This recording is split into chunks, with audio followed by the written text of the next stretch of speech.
soddonkii bishii saddexaad 2017 waxay daaran tahay amba ayse ku salaysan tahay shaacinta garabka badbaadinta xisbiga wadani. waxaan halkan aad ugu salaamayaa dhammaan marti sharafta aadka u qiimaha badan leh ka soo qayb gashay shaacinta garabka badbaadinta xisbiga wadani oo maanta oo taariikhdu tahay 30 bishii saddexaad 2017 aanu kaga dhawaaqayno hoteelka Caydiid iyadoo ay dhacday sababta nugu kaliftayna ay tahay in 19 bishii saddexaad 2017 ayaa waxaa dhacday in xogayaha guud ee xisbiga wadani maxamed cabdilaahi waraade uu soo saaray wareegto ah inuu afar mas'uul oo ka tirsan xisbiga wadani uu ku eriyay si sabab la'aan ah iyo si ka baxsan xeerka xisbiga wadani. runaantii waxaa jirta adduunka iyo dalkeennaba qawaaniin iyo shuruuc lagu kala hagmo laguna kala socdo. xisbi kasta saddexda xisbi qaran dalka ka jira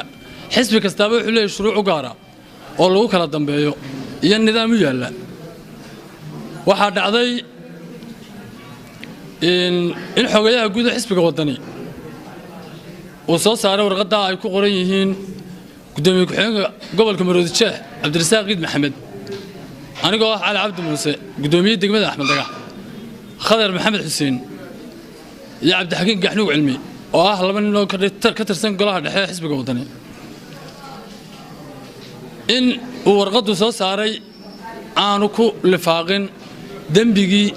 ama sababtii keentay in lagaga eriyo xisbiga iyadoo aanu sheegin xogayaha guud wax digniin ah ama sida ku xusan xeerka xisbiga wadani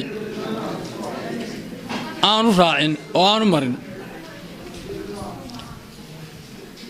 intaa markaan ka gudbo dhacdadii keentay in garabkan aanu shaacinno, runaantii garabkani ma aha garab burbur iyo dhibaato iyo kala fogeyn u keenaya xisbiga wadani. haddii aad hore u maqasheen garabba ka dhex samaysmay xisbiga wadani oo uga diga rogtay xisbiye kale, runaantii garabkan badbaadinta xisbiga wadani aynu maanta ku dhawaaqaynaa wuxuu noqonayaa garab dawo iyo shaafin u noqda xisbiga wadani si aanu ku rajo weynaa.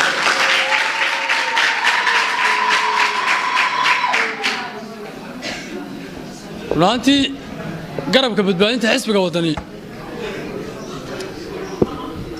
garabka badbaadinta xisbiga wadani waxaanu ku rajo weynahay inuu ka dhex sifeeyo ama uu ka dhex qabto cid kasta oo ku xadgudbaysa xeerka xisbiga wadani iyo cid kasta oo ku dacadiyeysa mas'uuliyiinta iyo taageerayaasha xisbiga wadani. waxaan mar labaad iyo mar saddexaad buu sheegayaa maanta ay taariikhdu tahay 30 bishii saddexaad 2017 inaanu ku dhawaaqnay garab aan ka tegin kana go'in xisbigii wadani balse ka dhex jira xisbiga wadani oo la magac baxay garabka badbaadinta xisbiga wadani.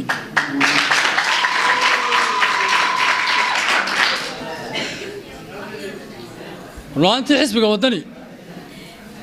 ma aha xisbi tacab yar nagaga jiro, mana aha xisbi aanu sallaanka xagga dambe ka qabsannay oo aanu wakhti dhow ku biirnay.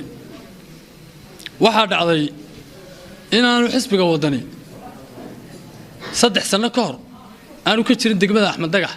31 May iyo gobolka Hawd midnaba. waxaa faran ku tiris ahaa inta ka soo jeeda beesha gobolka Hawd degta ee ku jirta xisbiga wadani. runaantii gudoomiye ku-xigeenka gobolka Maroodi Sheekh iyo gudoomiyihii garabka haweenka iyo xogayaha degmada Axmed Dagax ee garabka haweenka iyo anigoo gudoomiyaha degmada Axmed Dagax ee xisbiga wadaniga inaanu bilownay seeska iyo guusha ballaaran uu maanta ka haysto xisbiga wadani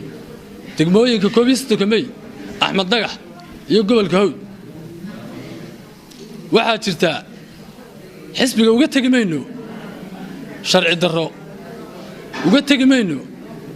qof ku xadgudbaya ama jabinaya xeerka xisbiga wadani waxaan ugu baaqaynaa dhammaan shacabweynaha reer Soomaaliland ee ku nool dalka iyo daafaha dunida inuu garabkan u furan yahay cid kasta oo danaynaysa ama rajaynaysa guusha xisbiga wadani cid kasta oo danaynaysa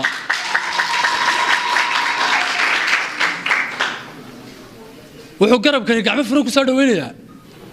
cid kasta oo jecel inay ka dhex baxaan oo laga dhex sifeeyo dadka sida xun siyaasadda ugu loo dhex jira xisbiga wadani ama danaha gaaban ay doonayaan inay ku gaadhaan xisbiga wadani iyagoo huwan shaar aan ahayn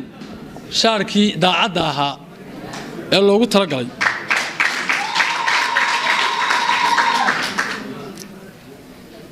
waxaan aad mar labaad ugu mahad celinayaa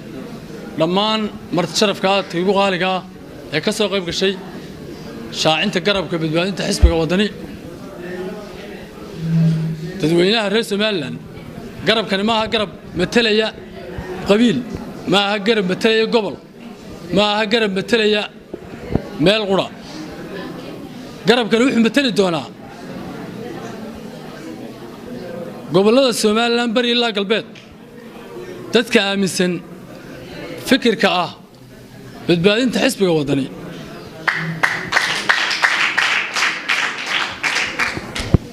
waxaan hadalkayga ku soo koobayaa annaga oo ah mas'uuliyiin tirsanaya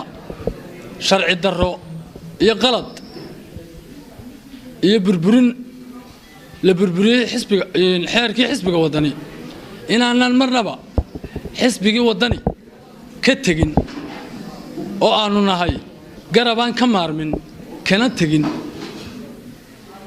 waxaanu nahay garab xisbiga wadani dhexdiisa ka jira oo dawo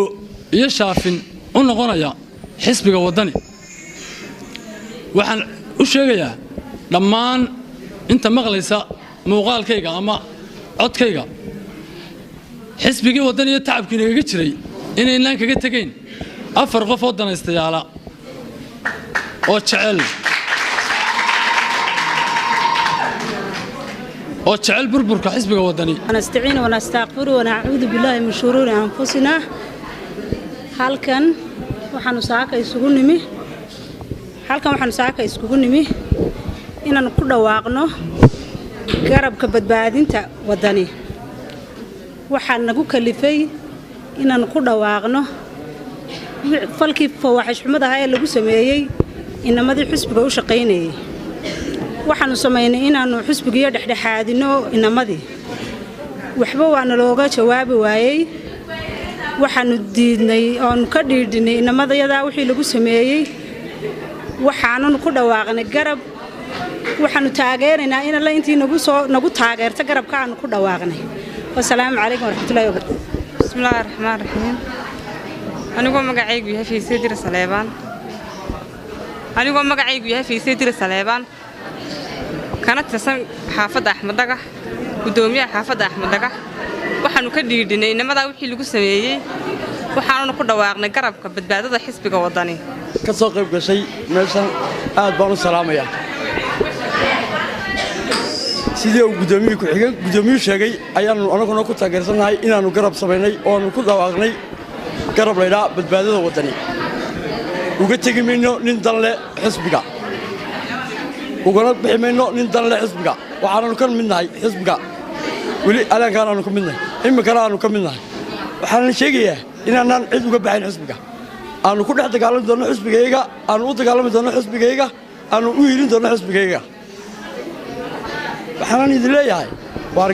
taageerayaasheeda iyo dadkana aad noo danaynaya waxaanu ku dagaalamanaa xisbigeena wadani halkan waxaanu ka odhanaynaa annagoo ah haweenweynaha xisbiga wadani ee degmada Axmed Dagax halkan waxaanu ka leenahay annagoo faragelintii lagu sameeyey wiilashii lagaga qaaday xilka qaadista kuna dhawaaqnay markii aanu su'aalo badan dirnay jawaabo fara badan aanu dirnay laga soo jawaabi waayay annagoo ah xusbigayagii weli ahna kuna dhex dagaalamana waxaanu ku dhawaaqnay maanta garabka xusbiga wadani ee badbaadada anigoo magacaygu yahay xabsa xirsi ahna xubin heer qaran ah xusbiga wadani kuna hadlaya afka degmada Axmed Xaweenweynaha waxaa wax aad iyo aad looga dhiidiyaa sidii sharci darrada ahayd ee loo eriyay inamadayada aadka u qaaliga ah kana cadcad xisbiga wadani waxaan ku dhawaaqnay isla markaanu eegnay jawaab nolo soo jawaabi waayay inamadayadii ayaan ku dhawaaqnay garabka xisbiga wadani ee badbaadinta xisbiga wadani Axmed Dhagaxe saaka lagu dhawaaqay waxaan u sheegaynaa inaan anagu nahay xisbiga wadani kana shaqayn doono dhisitaanka iyo wanaaga haddaan nahay xaafadda Axmed Dhagaxe waxaan u sheegaynaa xisbiga wadani inaanu hayn qabiil gaara amba reer gaara inuu yahay xisbi ballaaran midaynta Somaliland markaa walaalayaal haddaan nahay xaafadda Axmed Dhagaxe waxaan soo dhaweynaynaa garabka ballaaran ee saaka lagu dhawaaqay wassalaamu calaykum waraxmatullaahi wabarakaatuh allahu akbar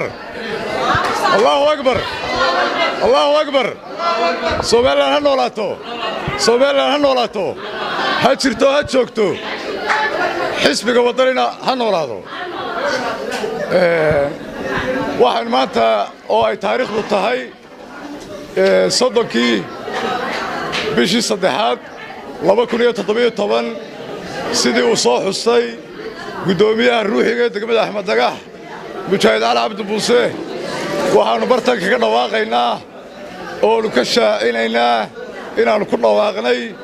garabka badbaadada xisbiga wadani waxaanu mar labaad iyo bar saddexaad ku dhawaaqaynaa inaanu maanta ku dhawaaqnay garabkii badbaadinta xisbiga wadani waxaanu sheegaynaa dhammaan taageerayaashayada xisbiga wadani gudaha iyo dibaddaba in